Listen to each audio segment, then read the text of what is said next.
गोविंद शरणम विष्णु शरणम।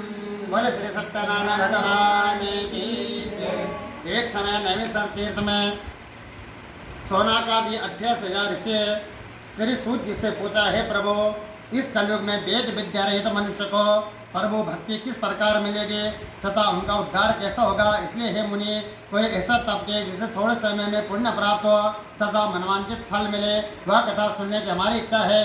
तो सर्वसाध ज्ञान सूत जी बोले, हे विष्णु पूजा, आप सबने प्राण हित की बात पूछी है। अब मैं उस श्रेष्ठ व्रत को आप लोगों से कहूँगा जिस व्रत को नारद जी ने लक्ष्मी नारद से पूछा तो लक्ष्मीपति ने मुनि से नारद से कहा था। तो आप लोग ध्यान से सुनो।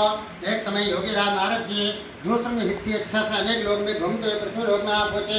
यहाँ अनेक योनि में जन्म है, प्राय सभी मनुष्य को अपने कर्मों द्वारा अनेक दुख से पीड़ित देखकर सोच के यत्न करने से निश्चय ही प्राणों का दुख नाश हो सके। ऐसे मन में सोचकर पृथ्वी लोक हो गए। वहाँ श्वेत वर्ण 4 भुजा वाले देव ईश नारायण को देखकर जिनके हाथ में शंख चक्र गदा और पद्म देता परमाला पहने हुए स्तुति करने लगे, हे भगवान, आप अत्यंत शक्ति संपन्न है, मन तथा वाणी भी आपको नहीं पा सकते हैं। आपके आदि मध्य अंत में है, निर्माण स्वरूप सृष्टि के आदि भूत करने वाले हो, आपको बल मेरे नमस्कार है। तो नारद से इस प्रकार के सुनकर विष्णु भगवान बोले, हे मनुष्य, आपके मन में क्या है और आप किस काम के लिए आगमन में संकोच कहो। तब नारद मुनि बोले, मृत्यु लोक में सब मनुष्य जो अनेक योनि में पैदा हुए हैं, अपने अपने कर्मों के द्वारा अनेक प्रकार से दुखों से दुखी हो रहे हैं। हे नाथ, मुझ पर दया रखते हुए बतलाइए जो उन मनुष्य के सब दुख थोड़े से ही प्रयत्न में कैसा दूर हो सकते हैं।